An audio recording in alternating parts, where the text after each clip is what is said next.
Over to you, Priyanshi.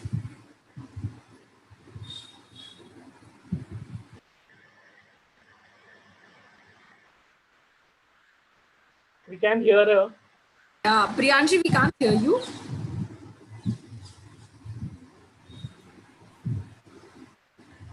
No.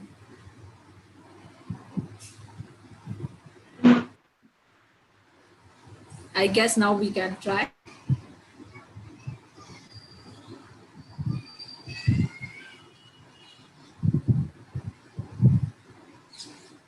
Urbi, you take over. Yeah. 1 second. That's what I'm doing. 1 second.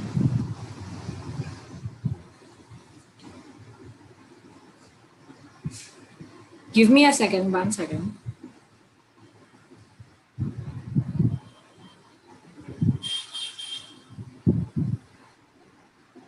So good evening, guys. Welcome you all for. Sorry, who was that? कौन था? Hello. Okay, again a technical error. So good evening, guys. Welcome you all for today's BRATS session. Today is the first day of the week, and we are hosting Dr. Kushal Sanghvi, who is a dear friend of Suresh, also, who is our captain BRATS. So let me give you a quick introduction of Dr. Kushal. So he is a penchant for advertising, media communication, drove him to the industry, and he has been with it for over 24 years now, learning each day in his journey. Dr. Kushal is every bit of a media evangelist, having worked with startups and given shape to their businesses' revenue streams. The brands always give him a high regards. Being a founder member of Rediff.com, India Limited was a significant learning point in his graph. His specialties include negotiation, strong interpersonal and communication skills, business acumen, team building, marketing and sales, advertising and media, brand building with creative bent, digital media intelligence, working with brands and companies in various geographies of Asia and US, the integration and innovation thinking, building and running team process, and people company with focus on P&L. Welcome, Dr. Kushal, over to you.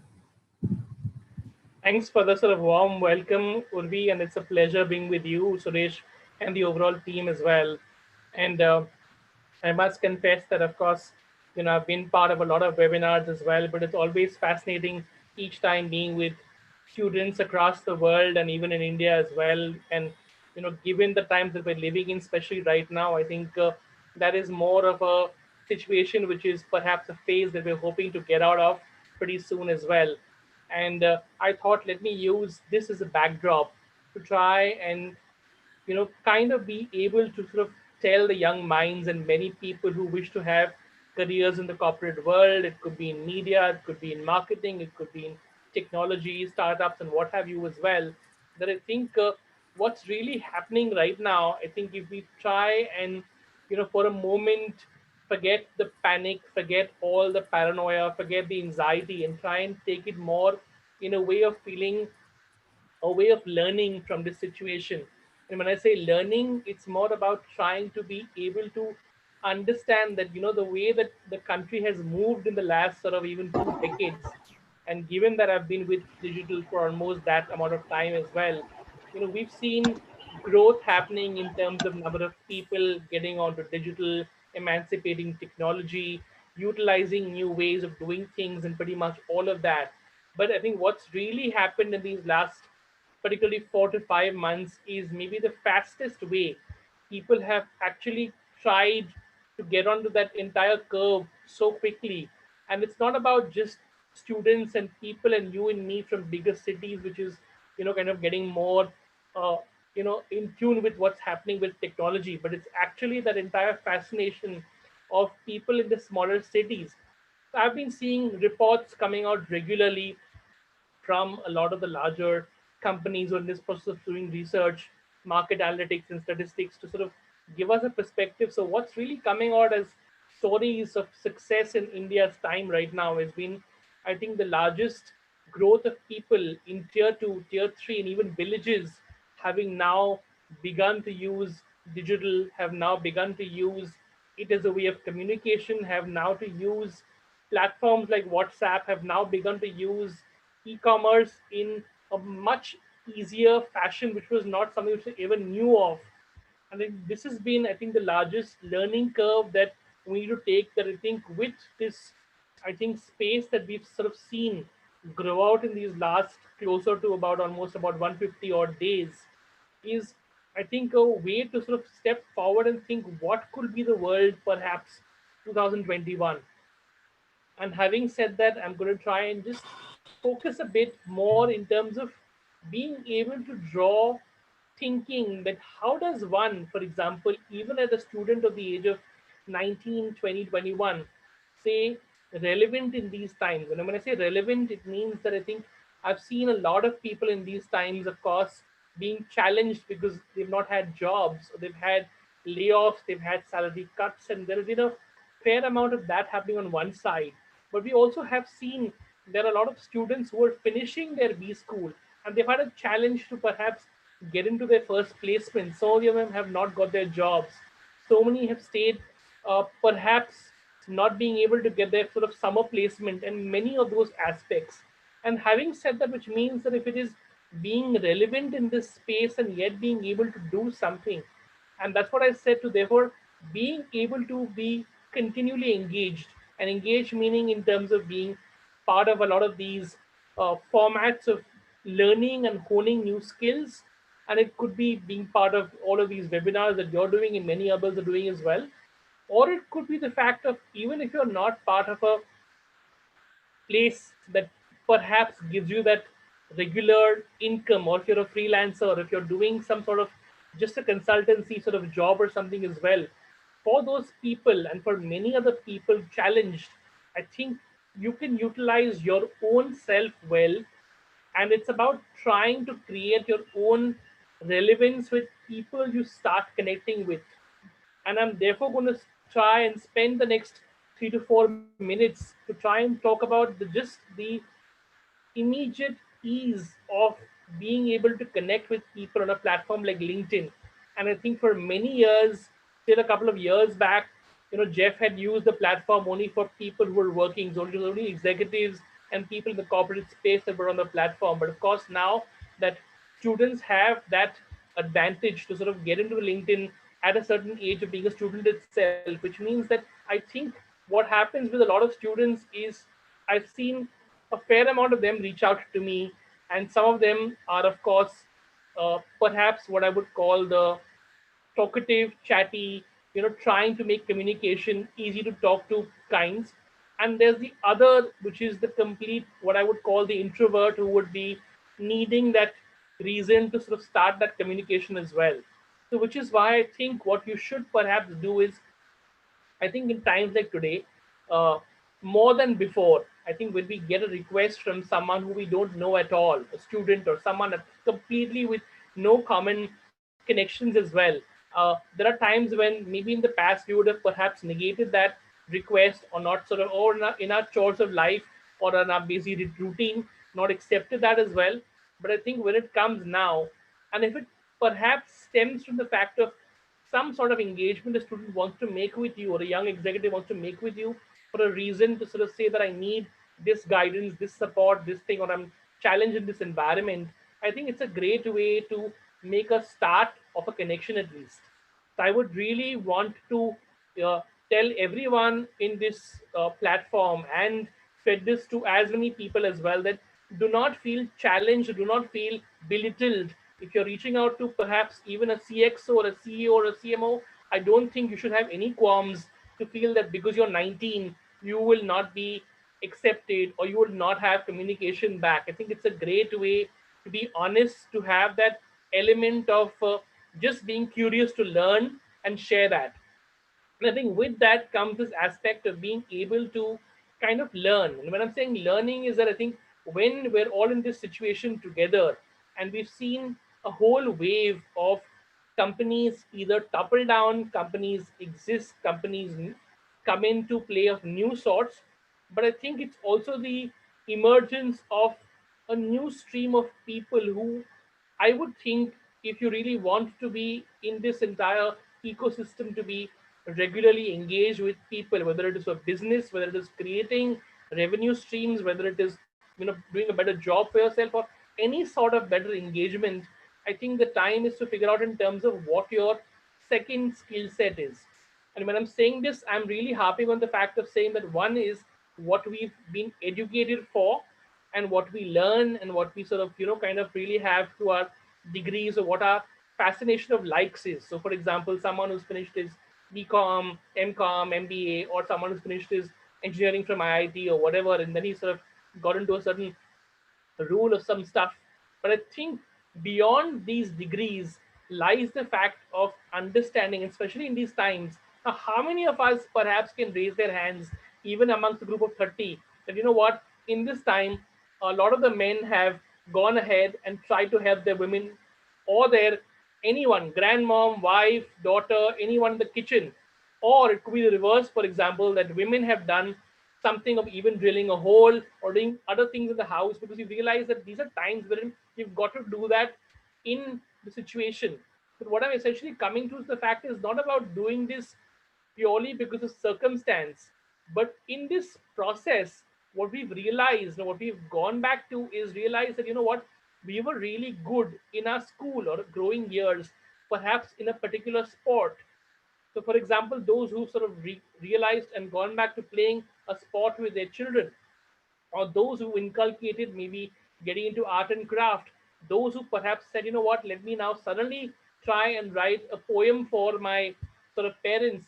These are traits which we realize only in this situation. So, had we not been perhaps in this, we've sometimes never known. And I think it's not necessary that a lot of times we sort of, because the way we live such a fast life about wanting to get ahead in our careers, earn that income, that double income as sort of husband and wife or whatever, that we're sort of continually at it. But in that process, we forget sometimes of what our own likes and passions are. So I think it's a time to realize that sometimes, what, these adverse times have given us perhaps a situation in our life to realize that maybe what, it's not necessarily that I will always be able to have the job of my desire. And it's not necessarily that I will get something in terms of where I want to belong. But is it critical that maybe I can dig deeper into perhaps my likes, my passions, and what I'm good at, and realize that maybe I could start something in parallel. I'm not saying that you'd leave suddenly the work that you're doing, suddenly leave your education behind, and go after something which you sort of have just started to pick up.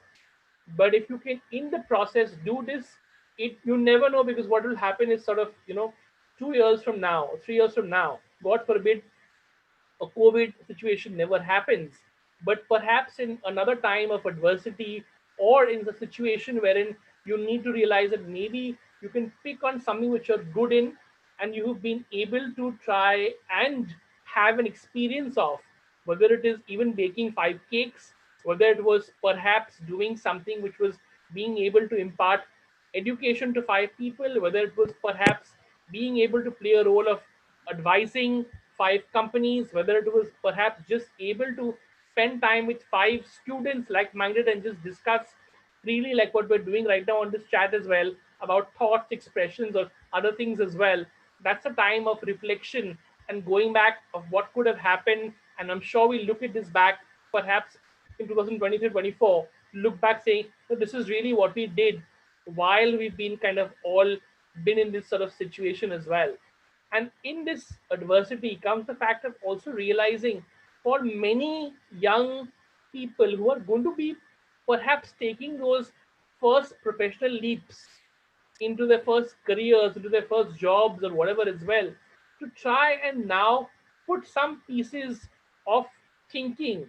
Because what sort of happened in these last 3, 4, 5 years, especially with, I think, this whole larger fascination of digital tech startup and a couple of others, is that we've seen a lot of people especially take to that. And I've been going to a lot of these schools for many years, and I can tell you in honesty that there is a larger fascination for students to perhaps take either, I won't take names, but for the sake of taking names that makes relevance, students would be happy to take a job at a Paytm or a Zomato or a Swiggy or a Ola as compared to taking a job at Asian Paints or Nerolac Paints or perhaps some other companies of the past or even Cadbury's and many others, probably because of the fact that they were sort of paying much larger, or it was a function of sort of just a feeling of being with it. Now the entire being with it has kind of changed in a lot of ways because they've realized that it's all of these larger, uh, heavily funded startups who've actually had the largest losses, who've actually had the largest layoffs, who've actually had people being shunned away. While if you look at the erstwhile companies like the Asian Paints or like the Unilevers or like the Colgate, or forget these larger multinationals, you could even take a company like Haldiram's, for example, or any smaller name, for example, as well. Now, these are people who have continually been in business. They may not have had the salary levels of paying, the 15 lakhs salary point, the first salary as a student would get after his MBA. But, at least the fact of saying, what, these are businesses which are going to be always in being. And therefore, what I'm saying and coming from is the fact of now trying to be able to have students reflect on saying that, do they want to have security in their life and therefore be part of ecosystems or companies who are continually going to be in profit? And when I say profit, it means, just think of almost everything that we've consumed regularly in these last sort of 6 months. Which was the time that when was the time that you stopped using, say, toothpaste, or stopped, buying bread or eggs or butter or cheese or whatever as well. So these are, I think, decision points that you will need to take in terms of, especially for students, when they get offers from these companies as compared to the tech. So I'm not being a large evangelist and sort of supporter of tech.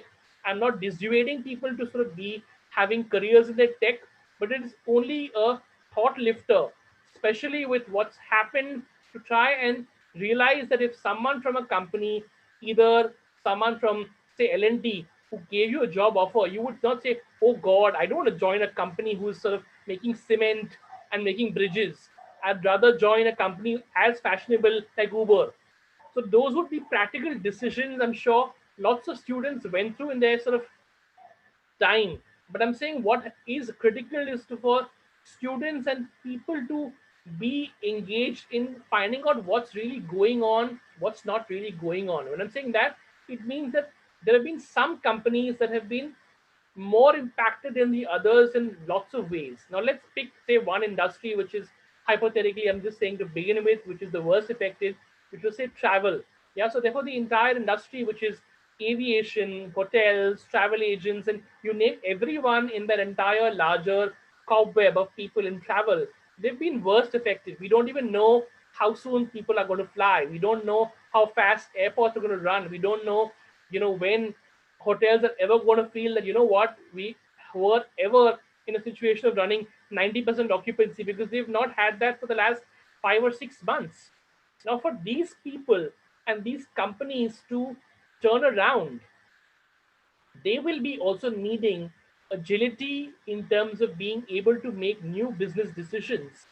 A lot of the airports being planned to be opened at some point in any part of the world is now being questioned. Perhaps large hotel chains, which were sort of so large, with so cash rich, would open up hotels almost every month. Now, that's not going to happen. You will have to really think about the opportunity to set up a new hotel in a new city. And most importantly, there are so many people who've been part of those companies who've lost those jobs as well. But in the defining time of what we're in right now, and given that we're talking about change, is there a way to suddenly say, what, now hotels can create a new work order, and they can create a way of creating business to say, what, suddenly for the corporates or even for the travelers, you were otherwise taking a room on a one night stay as well, you can take a half night, or you can take a 1.5 nights. So a lot of these disruptions in the way you're going to make offers to people to consume your own product and service is going to be thought about as well. There's going to be a fair amount of, I think, handshake coalition in most, I think, businesses which have been affected. So this is just travel. But if you look at, for example, other businesses. Now, how many of us, let's assume there are about 35, 40 of us as well, you can raise your hands. How many of us have actually gone ahead and bought your favorite designer shirt? Or how many women have gone out of their home and said, you know what, I don't want to sound feminist, but I know that of course women and girls have a fancy towards bags or shoes or what have you as well. Now, how many of you all have gone out in this time and bought that fancy handbag or bought a pair of shoes? Any answers? I'm not Not getting yet. any. But the way I'm trying to sort of, I think, just talk through this entire thing is that these are spaces that I think have been, perhaps apparel, retail, are also businesses that have really been worstly affected. We don't know how soon you're going to go immediately to that mall and perhaps shop for that same bag or that same pair of shoes. But a lot of these companies, so many of them, we've sort of read so many news articles these last couple of weeks that some of the largest brands, be it a clothing brand who sort of made jackets and coats for the Queen or for the President of America, that company is on the verge of being shut down. A lot of companies who had like 5,000 stores have trimmed down 1,000 stores, which means that they're rethinking their businesses. And we're rethinking their businesses, which means that a fair amount of this is more a function of the cost implications. And those cost implications are more about the fixed costs.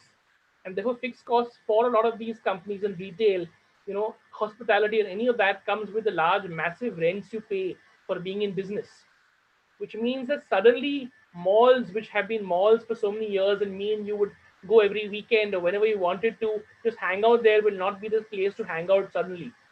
Well, we hope that they will be in the next couple of months, but perhaps given that as people, what we've also realized is that if for about 5 or 6 months we have been able to live a life in a certain fashion and we've been able to spend a certain amount of money, not being able to splurge on some things, not being able to, and I'm sure everyone, every house has faced this situation as well.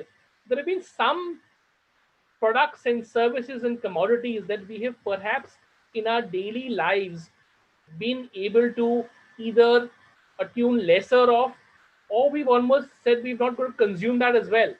And a, another aspect of this is perhaps within the same retail ecosystem is that of a lot of the restaurants and businesses who've been, kind of been happy to have all of us otherwise go up to a bar on every Friday night and have a couple of beers. Well, that's not happened. And I think those companies, whether it is someone making alcohol, beer, a restaurant, now those are also affected as well. Now, which means how are they going to change? How are they going to adapt? Not all of these restaurants would perhaps be able to have the ability to be back in business. I think I was speaking, I think, on some forum, I think a couple of weeks back, and I had two of you restaurateurs, and that's how I'm sort of being able to discuss. I realized that I think what I got to know was, recently, a couple of weeks back, I think the Restaurant Association in Delhi was giving back the licenses to people wanting to be in business again. And it seems that only 40% of the restaurants in Delhi and NCR have paid the money to have the license again, which means over 50% of the restaurants which we went to before will not be in existence.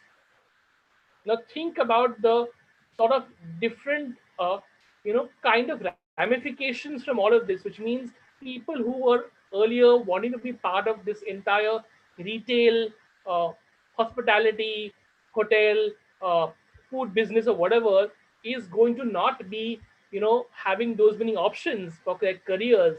But think of the other opportunity in disguise, which means that as people, you're not going to stop eating, right? You may stop perhaps going out to consume that in a restaurant, especially, for example, in, people living in sort of cities or metros or anywhere, example, and their husband wife are both sort of just working in their first jobs. Some of you guys in this session as well. And believe you me, after a long day, you're not going to sort of take the effort to cook, which means you would be happy to go into a platform like, I don't know, Zomato, Swiggy, or a couple of others. But it's not just those two, three, which means that there's a very large opportunity for people to suddenly have new cloud kitchen companies.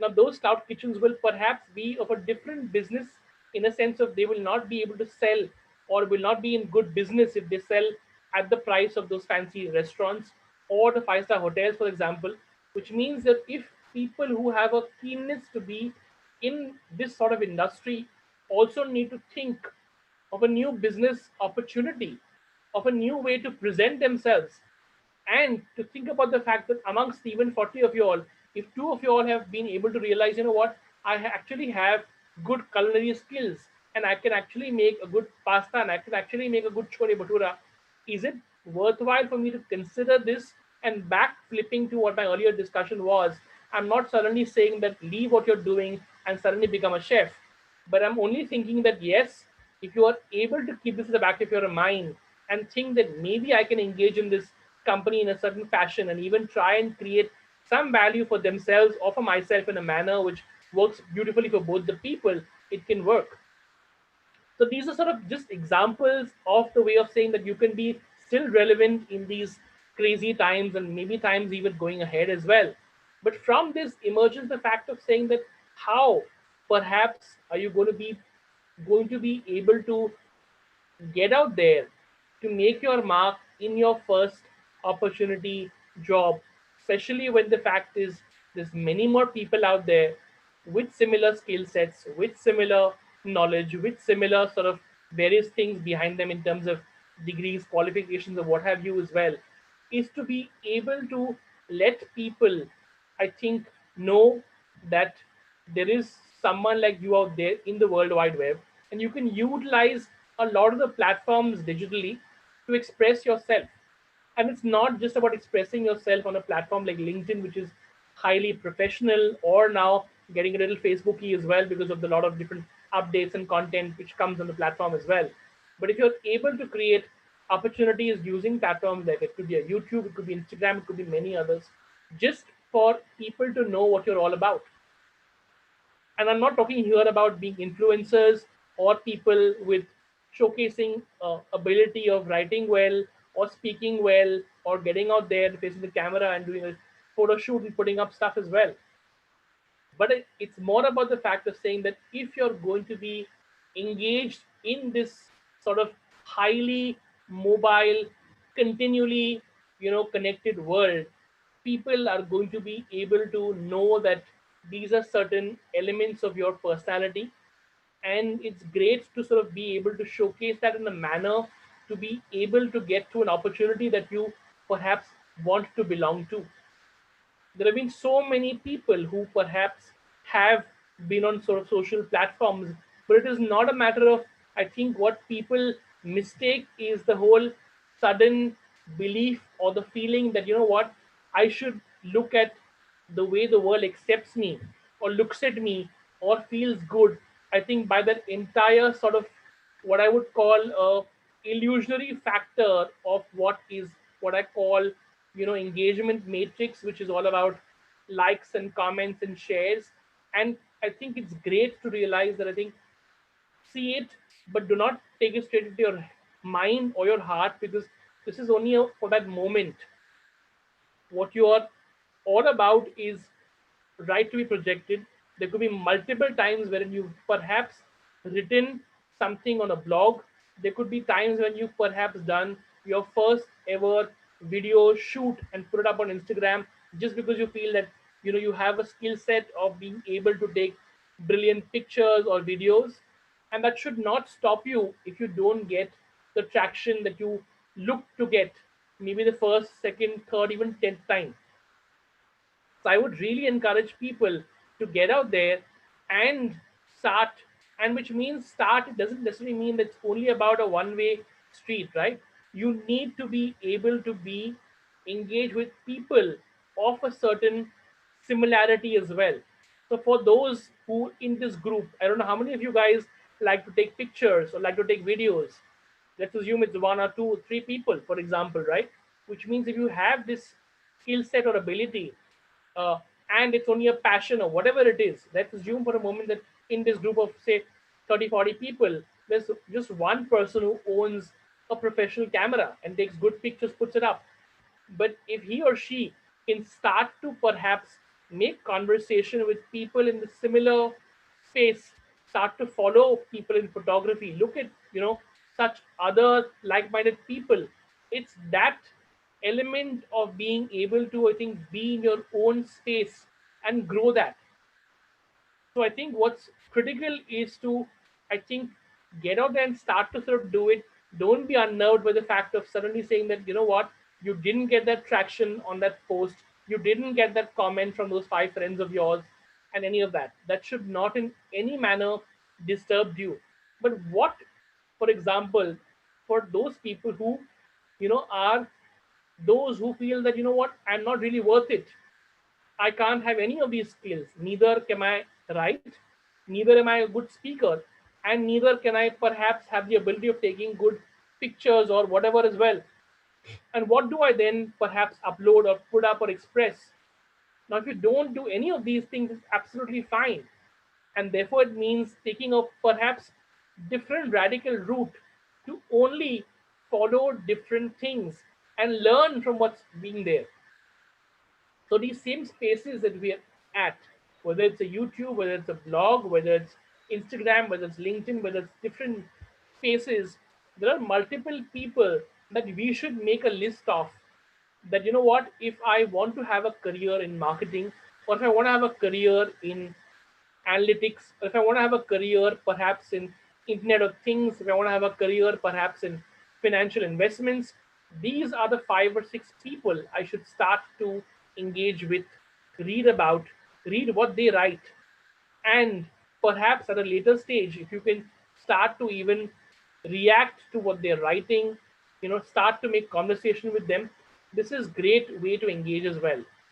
So it's not about always to feel that, you know what, we should be the ones putting up all the stuff out there, and we should be the ones having a share of voice. You could pretty much have no share of voice, but you could actually be part of those conversations and then lend yourself into becoming those voices as well. It's a great way to start, and I would really encourage everyone, perhaps today in the evening, at night, sometime tomorrow, whenever you can, to list out in your mind that, you know what, these are the 5 or 6 companies, for example, that you idolize or wish to either be recruited into, to have a career in, to probably have a job in. And it doesn't stop you to start just reading about these companies on this digital space. Start following what those companies are doing. It could be what they're doing in their regular business. It could be a new advertising campaign. It could be a new CSR initiative they've taken. It could be a new product launch they're doing. It could be that they're merging into another company. There could be multiple things.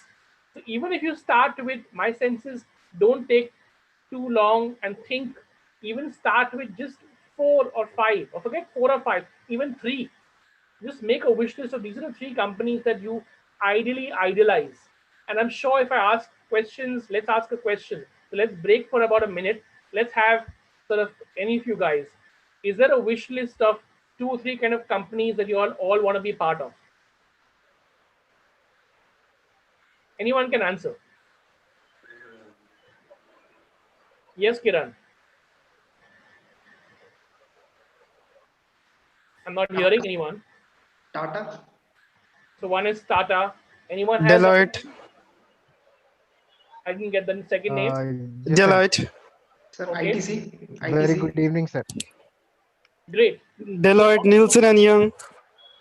A lot of names coming in. Rahul is saying something else. I'm sort of hearing someone saying ITC. I'm hearing Shavneet saying something else as well, which only means that I think if you've already got these names in your mind, it really Nielsen and Young, Deloitte.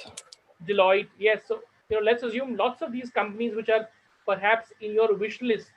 So I'm just saying, start with 3 or 4. Just make this list, put it up maybe on a sort of sticky board or a post-it on your sort of wherever you sort of sit down and work from at home, and be able to regularly. I don't know whether you guys have already been doing it, but do it more in a manner which is a little more focused, a little more thought through, and more to actually get out there and start to engage with them in a manner that the company believes that there's an opportunity for Rahul or X or Y or whoever to actually have an opportunity to be in this company.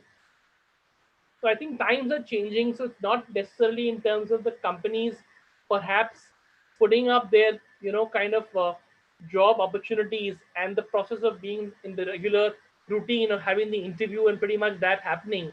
But we've seen a lot of change, especially in times like this where everything is virtually being done, that if you're able to start to express your interests or preferences, or even start to be seen as someone who's actually being relevant for that company, whether it was a Deloitte, whether it was a Tata, whether it was the ITC, if you're going to be following those people's pages, blogs, Instagram handles, or whatever as well, and if you're, because those are platforms which in a lot of spaces you actually can directly talk to people in those companies. It could be a manager, it could be someone in procurement, it could be someone in the HR side of things, it could be marketing, it could be any single thing. So start to make your first wish list. I think if you've done this well, it's an easy process to sort of keep scaling up more companies in your wish list, but start with those three or four or five. Now, if it was just people who, sometimes are challenged with, I don't know the right word to use, but I think I've seen many people in the past as well that they are not sure at a certain age of perhaps a career decision or which sort of company to work with, or they have multiple uh, spaces of fascination. It should not stop you to perhaps be able to engage with people. It could be someone like me, it could be multiple other people as well, to try and have a discussion and get an understanding in terms of what you're good at. So, this ability of knowledging your own self sometimes does not go right with many people who perhaps and especially it could happen with people who typically get into a line of work or function or even education more from either pressure in the families that saying, what, my dad was an engineer, so I became an engineer now, or whatever as well, but what, I don't really like it. After having done that, I'm actually liking maybe financial stock markets and something else. But be able to express that and talk to someone and engage with that person as well, to be able to make that quick leap of change. And talking about change, I think that's what's really happened also in these last many months at the back of COVID is what, because there were times wherein earlier people would have finished a certain sort of degree, would have been with certain sort of companies. And through this entire process of what we randomly use very often today as a word called transformation, is we've seen people change industries. And this, I think, is going to be a bigger trend in times to come as well. That people who've been perhaps, someone who's a CA, been practicing, working with a large CA firm for many years, suddenly after 10 years can leave his job and perhaps join a content marketing company and start to create content. Or it could be a complete reverse where you have someone who's perhaps an electronic engineer who's done all of that, you know, worked very well at his sort of first job for 5 years, really studied hard at whatever IIT or then became an MBA, all of that, and then suddenly realized, what, he didn't really have any of those perhaps skill sets, but he had the fascination to probably work in a company making toys, and he wanted to really work in a company like Lego or Mattel or something else. So these are times of change wherein I think, especially companies are wanting people from different thought processes, times of different work before to come into their ecosystem, because it's all about a changed world now. I think when we sort of began this discussion, Urvi at least 3 or 4 times kept saying that this is the new normal, right? We don't even know honestly what the new is going to be when we open up our doors and perhaps actually get back into work or any of that. We don't even know how fast that's going to be. But in this current sort of time, if we're going with the flow and saying that it's all about being in this space of sort of learning or unlearning, I think it's also a time perhaps to think back and say, what, although I sort of learned this best for the longest number of years and this is the way I worked on, maybe I can stop doing that and I could start completely another way of doing things. So this is really, I think, that space of where I would think that it is what we've gone through, and it's not about just an India phenomenon. This is happening in almost every part of the world, whether it is people of the age of 19, 25, 30, mid age or otherwise, or whatever as well. Everyone's going through a sea change. Everyone's learning to adapt. Everyone's in the same situation. But of course, there will be opportunities where some people are blessed in terms of having those luxuries of being in some of those jobs. Some would perhaps be in startups or roles or opportunities where they've been a little perhaps kind of flummoxed, and they've got to pick up their, kind of shoestrings again and get back into the realm of things.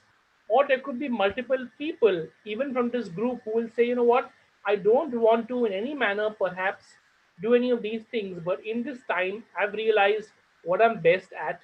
And with maybe a little even startup, I'm happy to start perhaps being able to be in a space of some startup. And it could be you yourself starting out as well.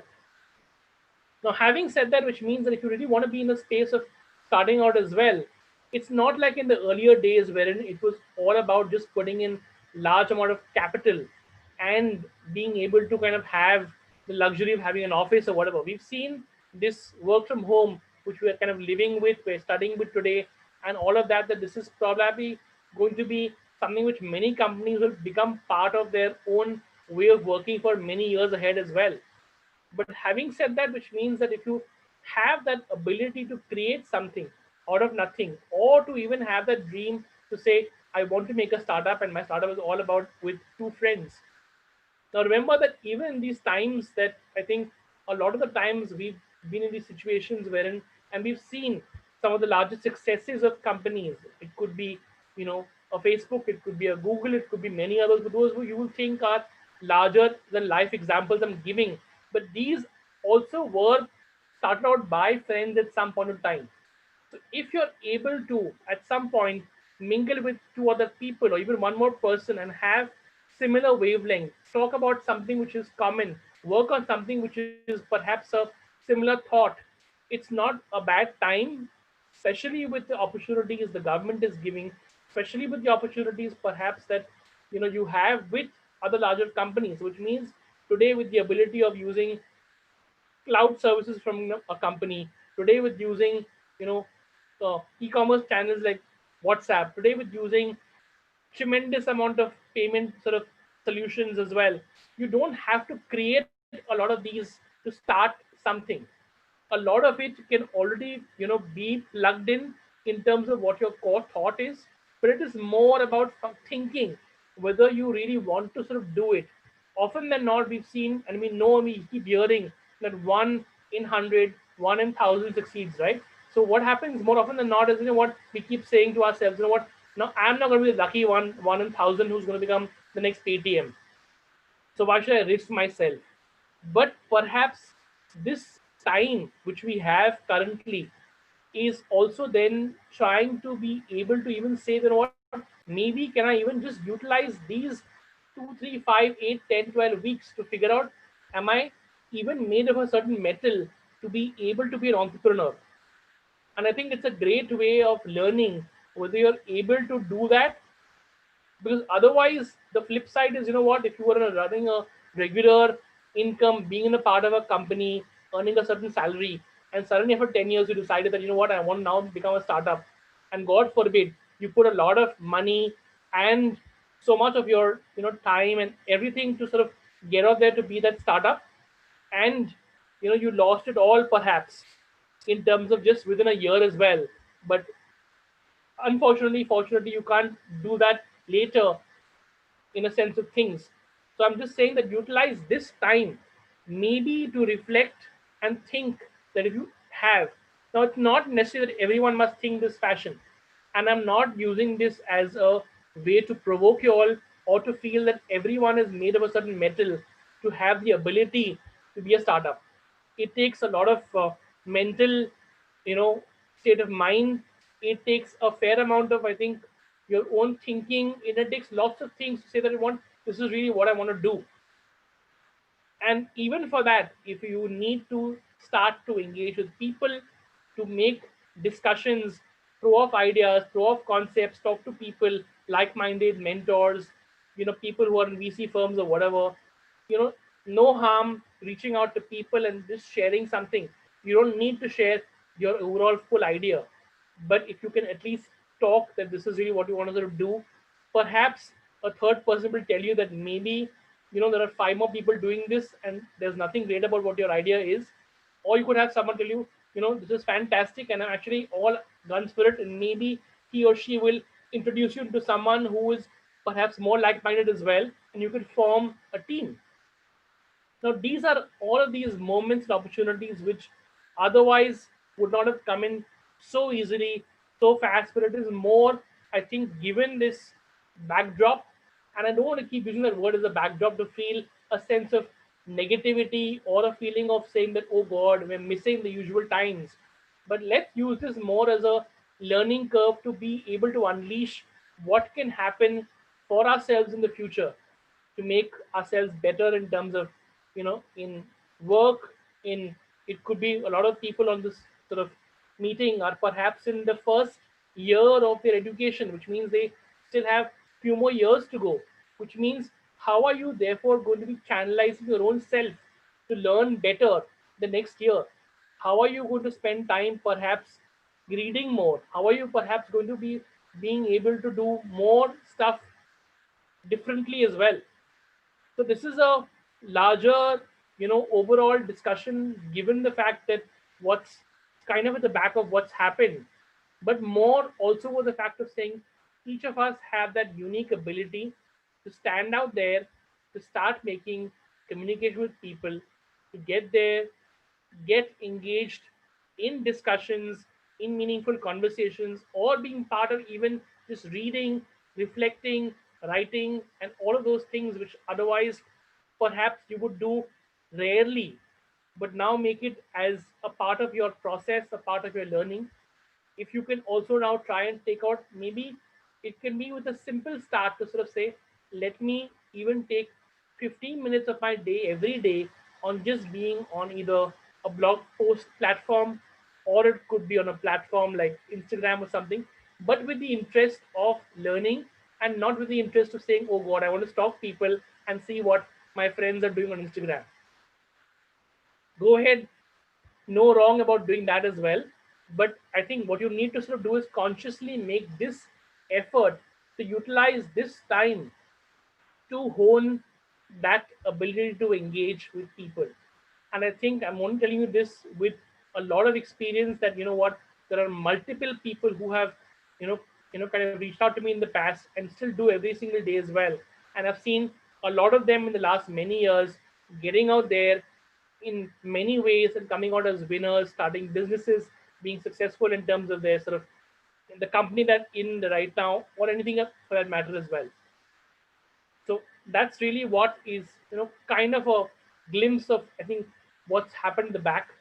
But especially talking about, I think, given that I think a lot of y'all come with the interest of having careers or opportunities in branding, marketing, advertising, technology, and a couple of other things is what BRATS is all about.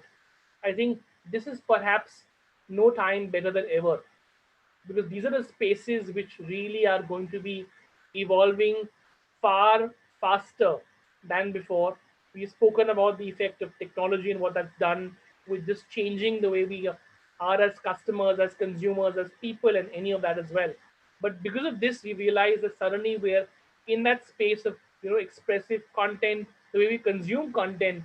How many of us, you can be honest, how many of us at least once a week try and catch up on one series on some OTT platform, and we try and at least watch it in 3 hours or 2 hours or 4 hours? Anyone? Honest answer? No one's being honest. But that's the reality, right? Which means that I think our pattern of consumption and being on different media has changed. And with that, it means that therefore marketing monies will change, because customers are on those platforms. And because customers are on those platforms, maybe suddenly you would have realized that if you were consuming content between 11 and 2 at night, you suddenly have created this whole new, uh, band of people snacking at 12:30 or 1 at night, which means suddenly a company who's making biscuits or coffee or chocolates or anything for that matter is in more business, because otherwise, people weren't otherwise snacking out of those times. Now think of it as opportunities of business for those companies. And I'm saying this because I know companies who have actually spoken about this, to say that, what, in the last couple of weeks or months, they've grown their business many ways with this sudden splurge of people consuming more, what I would call, packaged food, on the basis of what kind of, time they're spending on various mobile digital assets. So whether it is using your iPad or X or Y or whatever, connected TVs at home or anything at all, you're probably in that space of more binge and more consumption. And with this, it also means that, I think, not just from a content perspective, it suddenly means that, I think, we as people need to have more and more ability to also realize the importance of new ways to figure out what is working, what's not working, which means, I think, suddenly, in the good old days, we had the usual three or four larger companies doing market research, but now research for a lot of these new spaces emerging, whether it is the OTT landscape, whether it is perhaps consumption of a certain type of a certain food item, or if it is a new product launch or many other things, these are larger spaces of, I think, companies who will come up in business, and you will sort of see the emergence of what I would call a lot of online research. Although it was already happening before, but it's only going to take a larger leap with some of you all taking careers in those spaces to sort of suddenly have, regular online research. And I'm sure after this session as well, I'm sure there's a practice which probably BRATS has or could be putting into practices to sort of say what was it that came out of this session, how do we like the speaker's presentation, or perhaps if there were any questions or any of that as well. So this is really what I would call that, if you're able to think through in terms of, in the space that you've decided to really be part of BRATS, to figure out that this is really the 5 or 6 spaces of interest for me, and I want to have my career in this space. A lot of times we've seen that, yes, people tend to, uh, have a fixation. I think especially with sort of advertising, which has always been a sort of industry which has more of a glamour value, but now it has more of a tech value, given that it's very digital in lots of ways as well. But given that industry is changing in so many ways as well, with the evolution of technology, with sort of artificial intelligence coming in there, with software coming in there, which is analyzing in terms of, what medium is working, what's not working, finally who's clicking, going to a form, going from a form to a page, filling up something out there, showing that I'm having an interest maybe to sort of have a car test drive, or maybe to experience this hotel, or perhaps anything at all, which means that in multiple lines of new sort of businesses of advertising, things are changing in many ways, and we'll see many new companies come in there as well. And therefore, the ability for you to know which business is going to change, which new space, whether it is research, whether it's technology, what's new coming up as well. If you're not going to have that uh, kind of thought process in your mind, or back to what I said before in terms of that, having that wish list, that these are the 6, 7 companies in your mind, 3, 4, 5, 6, 7, that yes, it is Deloitte, it is Cadbury's, it is Ogilvy, it is something else which make a difference to where I want to have a career in. You could start by making that simple way to sort of say that, what, let's begin, not sort of this evening, tomorrow, but immediately after the session gets over, and let me sort of say that, what, I'm going to bookmark Ogilvy's page, Deloitte's page, maybe Cadbury's page, something else, instead of say, let's start today. So I think that's really what I want to, leave back as thought points for people wishing to make careers, already in these fields of marketing or media or research or planning or tech or any of that as well, to sort of say, is there a way to introspect because of what's happened? Is there a way to look into the future? Is there a way to just try and start being more meaningful of our own selves, to realize what we're capable of and where we should have, maybe as a part of what we want to have a job in? So that's really what I want to sort of leave back. I didn't want to bore you guys with slides, because I don't know, I'm sure you may have had sessions with people just coming and showcasing 15 odd slides and maybe just trying to make it more boring on a 6:30 or a 7:30 in the evening. But I'm really happy to break this out into hearing your thoughts, having questions from y'all, and be able to add value for y'all.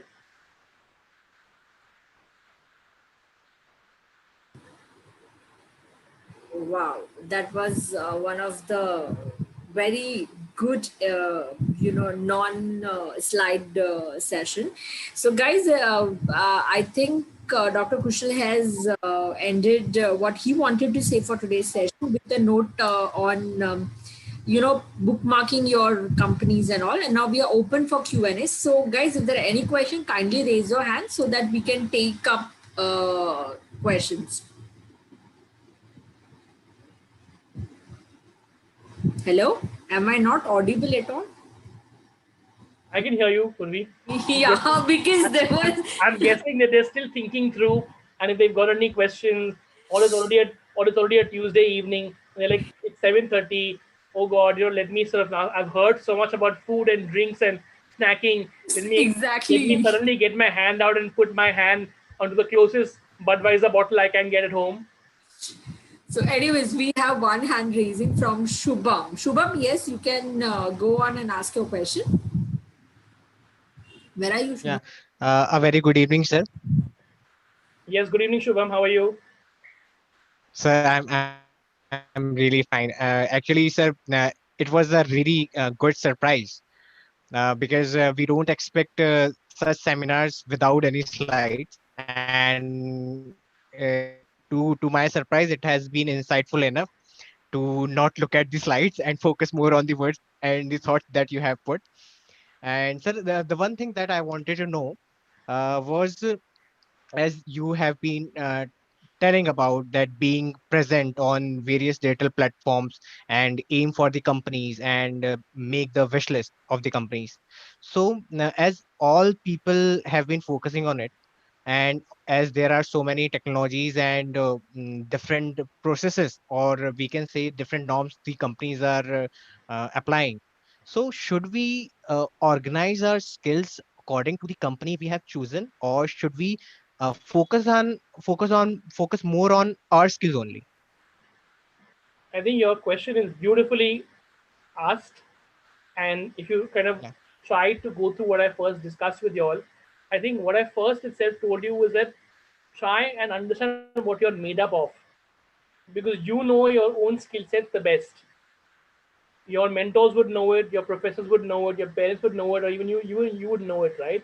So if you kind of try and dig deeper of what is that you wish to be part of, what to do, something which will give you, a sense of, you want to be part of this kind of company or organization, what you want to do, this is what excites you. And that should be the starting point. It should not be the reverse, where you suddenly feel that, uh, you know what, I really have a dream to be part of, I don't know, Coca-Cola as a company. I'm not saying that that logic cannot be. There could be people starting with that backward thinking that, this is my wish list of 5 companies, and that is one of my Yes. 5 dream companies. Nothing wrong with that. But I think what is important is to figure out whether you really have more of a creative bent of mind? Are you more analytical? Do you like numbers? Do you like talking to people? Do you like being, doing desk work? Do you like thinking into building new things? So if you're able to try and get on one side, what are your abilities?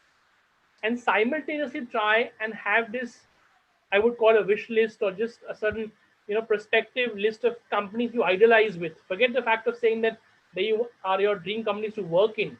It's just to say, what, I love Lego, and I love Disney, and I love Accenture, and I love Deloitte, or whatever it is.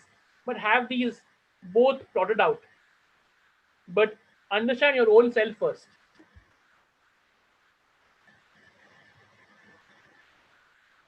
Okay, thanks a lot. Thanks a lot for telling me that, because that differentiates me from choosing one of them. Thanks a lot. We have one more person who is raising an Ekta Agrawal. Yes, Ekta, please go on. Good evening, sir. It Good was evening, Ekta. really, it was really nice session with you today, sir. As you talked about, like my fellow mate also asked you, like first we wishlist the 3 4 companies, then how we should go for it.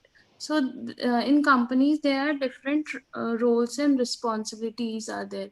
So how will identify that this is the best suit for me, or should I go for this, like So sorry to how? butt in, but I'm guessing Ekta, if you're at a very formative early age in your sort of educational graph, which I guess you are at as well, you will perhaps be difficult to know exactly in terms of which space or which part of the organization is where you want to be part of as well. So I would encourage a lot of people to even utilize this time to be more educated and learn it as well, and not suddenly be in that rat race to suddenly think and begin to only be part of companies, because this is the time to be invested with knowledge and to know your own abilities, to sharpen those, to learn more, and then realize, what, if you're good at a lot of these things, and for example, you want to join Hindustan Unilever, you may want to join in the research team, or in the marketing team, or in the operations team, or in the sales team, or whatever as well. Because I think when you learn more, you realize that you like sales, or you like marketing, or you like operations, or you like people. So spend this lot of time, learning those skills and learning those likes of those spaces, because these large companies are very large. As you rightly said, they may have multiple divisions and departments, and within them multiple roles. So if you are unable to know your own self and your own sort of qualities as well as what you're good at, so start with that as well. But don't be so much. And I think I'm really giving this advice to everyone, that don't be so into kind of earning that first salary or into that first job, that this brush of education is really brushed away so fast, because it's difficult to come back into it then. Right, sir. Sir, actually, I've done my like what are the good areas and what are like I'm weak on it. So I'm improving on my weak areas right now so that it will better for tomorrow. That's fantastic to hear, and I can only wish you all the very best, and make sure that you clearly improvise what you are sort of thinking that you're not so good at as well. At the same time, to really polish a lot of those facets of yours which you're already really good at. Yes, sir. Thank you, sir. We have one question in our chat box, which is from Khan Arsh. He's saying in today's date, everything is changing on regular basis and most of the company are data driven. How should an employee maneuver themselves in adapting to current situations? Again, I think a good thought. Of course, we keep hearing this fancy word, and so loosely use word data. And the reality is that I think it's something that we can't live without, and therefore I'm going to, just for the sake of having a flirty conversation, because of the data that we have, we're able to have this session, and we're so happy that whether it's a Vodafone or Reliance or Airtel, we want more data from them, but we're not realizing that the data they're giving to us, they're taking so much more data from us, which means it's the same Reliance, the same Airtel, and the same Vodafone, who and multiple companies have such infinite amount of data, not by only knowing who I am, or Urvi is, or Suresh is, but we know exactly in terms of exactly at 7:43 what someone is going to do. Perhaps what was the last swipe he did on a particular post, what was the last transaction he sort of bought, what was perhaps a referral that he sort of got for his purchase on e-commerce on Amazon. And I'm just saying, think about the multiple areas of data or the footprints which we leave. And having said that, it means that I think this is going to be clearly the biggest oil for all the companies, right? Because on the basis of this, rich data, are you going to be able to make easier decisions of knowing at least patterns of intent, patterns of likeness, patterns of showcasing an inherent ability to want a product or service, and therefore then you're able to get to that hopeful person who's shown their intent. And these data comes not only from, I think, we because we believe the data is all because of technology. Now think about the last time that you sort of filled up a form in a bank when you opened an account, for example. I'm sure none of us do that because you do it digitally now. But think about a place which still you sort of filled up something to a form, or some place you left some elements of some data points. Now every data point is being used, and I think in the world of today, companies will coexist because of collaboration, and there'll be multiple companies sharing data, using co-shared data, and because of this, as either marketers or researchers, we can make better decisions to be able to sell better, or create customers better. Or the reverse will happen, that we will also be in a situation of having so much of data that having the importance of what I would call, of course, we've heard the fancy term called a data scientist or a data analyst or whatever. But I think even between that, what we're going to see the emergence of what is called having real-time data, analysts who will give us real-time data that, what, I have already, and this is not happening only these days with just what you perhaps express or fill up. There are multiple technology today available that even by seeing your eye patterns, or the way you read a page, or the way you browse a page, or the way you sort of perhaps do express your own, anything. There are cognitive signals that we're giving out, and we're able to figure out that yes, maybe this person is interested, not interested. I don't know if that answers your question, but I think yes, this is the big buzzword. This is the space that will have multiple jobs. This will be the space that, if it's an interest, I could, talk and talk for like at least, like Gurvi mentioned, you do 3 sessions in a week. I could do 3 sessions on just data itself because it's just so, complex and just so exciting as well. Okay, thanks a lot, sir.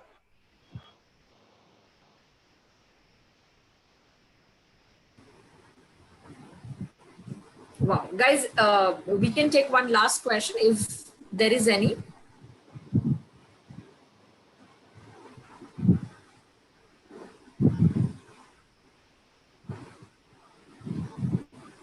So I believe there is no last question. Okay, let me come with one. Hi, Kushal. Thanks for being with us today. It's a pleasure having you. So, am I audible? I can hear you, Suresh. Am I Yes, audible? absolutely. Yeah. So transformation, like everybody, trying to get in COVID, but here, if you see, there were 99% people are students. What would be your one suggestion, which would be looking for a futuristic employment, a futuristic self-assessment, and their own decision? Because we've been meeting up with a lot of students in terms of recruitment and so many things, even the internships. People are very confused, in that is being in professional courses also. Still, people are confused where to go and where not to go. So, what do you actually suggest how they should be transforming themselves to create a strong, decision making power? And second, how they should be focusing on curriculum activities, along with the curriculum activities, how they can focus on any extracurricular activities which they can get exposure towards the industry, which can help them into their industry. Great. So let me try and answer the first one. Given that we've spoken about transformation and so much of change happening, and because of that, since everyone as students out here, I would just try and advise the students that don't be so perturbed and so kind of, anxious with this entire word or with this entire space that's happened because the last 5 months, because life will resurface.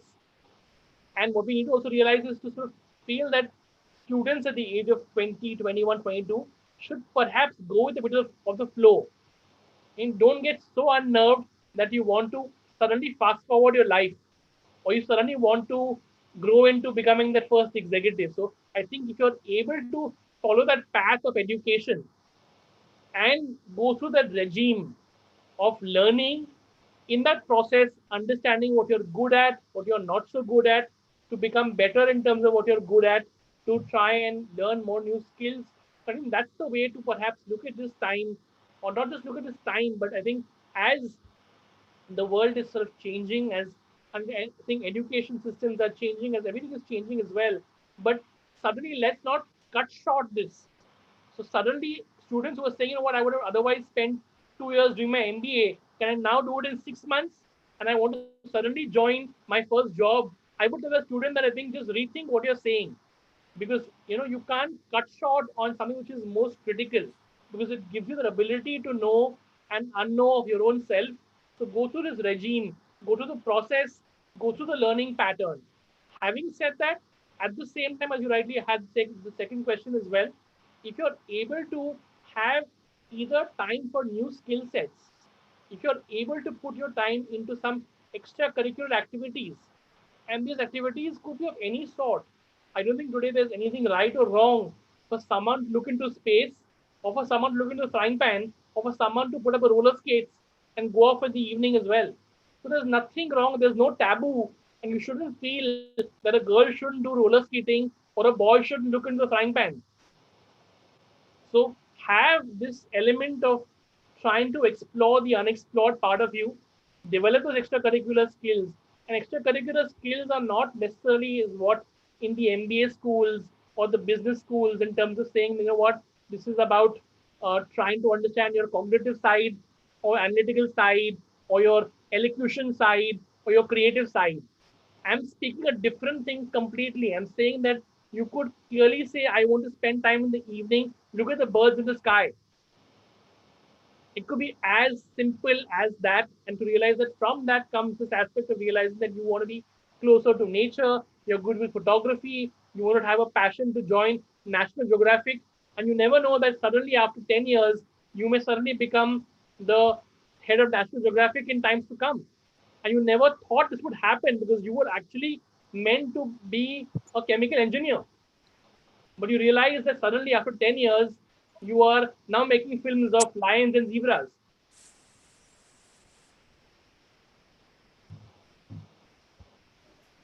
That's a good one, Kushal. Thank you so much. A lot of clarity, and to go with the flow first, and also practice with whatever is coming on way. There is nothing wrong and right, but yes, learning is something which is ongoing. Thank you so much, Kushal. Thank you. Because this question I get every day from a lot of people. I'm A lot sure. of confusion. I'm pretty sure, Suresh, that you must be getting lots of Yeah. people who want to fast forward, lots of people who want to understand what's going wrong, lots of True. questions from students who are saying, No. end of the Yeah. world, I don't want to study now. This is all, Yeah. or everyone would say, we all now want to study digital. But suddenly everyone's going to become digital. Who's going to Correct. create the pack of biscuits? Who's going to make that pack of sort of bread for us? So you got to So realize that someone's got to be, joining Britannia True. to make biscuit as well. Yes, Correct. sir, you are right. Correct. Absolutely, absolutely. That is what I thought of putting across behalf of all the students, and let's take your feedback, so it can actually enlighten a lot of people out here. I'm sure it helped, a lot of people. I will take the personal feedback from everyone who's present here and on the live, and I will surely give you feedback on this. Thank you so much, Am. Thank you so much, Kushal. Yeah, Thanks, Guys, Thomas. Urvi, I think, It's been a we, pleasure, and yeah, a big thanks once again to Suresh and to Urvi to have me out here with you guys as well. I look forward pleasure. to really sort of being part of you guys once again as well. And feel free to reach out or connect on any platform as well. Thanks. So, Thank you so much. guys, Urvi. before we leave, I would quickly request you all to turn on your cameras so that we, as a custom, we can just click a picture. I think also you've lost many people by now as well, would be. Few Yeah. gone maybe because I asked them to turn on their cameras. So, so they attended the session and now, few would have just gone. So it's okay. Well, Kushal, whoever associating with brats, they are not behind the cameras for long. So they come out and they're Yeah. talking on a brats talks. So we have one session on Sunday we do every week. That's a panel discussion only for students and by the students. Nice. Okay. Thank you so much, guys. Thank you so And it's a much. pleasure having Again, you, have Kushal. a good Thank you evening so much. ahead. Yes. Thank you. Are you done? Don't forget to log in tomorrow. Tomorrow we also have one of the special mentor who is a TEDx speaker 7 times. He's gonna talk about. Sorry. Yeah, so he's gonna talk about passion to career, something like that. So yeah, guys, don't forget. Passion to career. Yeah, don't forget to log in at the same time. Bye. And we would be sharing the link in your WhatsApp groups for the Kushal's review. Please do share your reviews on that. It would be great. Okay. Thank you so much, guys. Good to have you all. Very good evening to all. Thank you. Thank you. Thank you, sir. Bye. Thank you, ma'am. Thank you. Bye bye.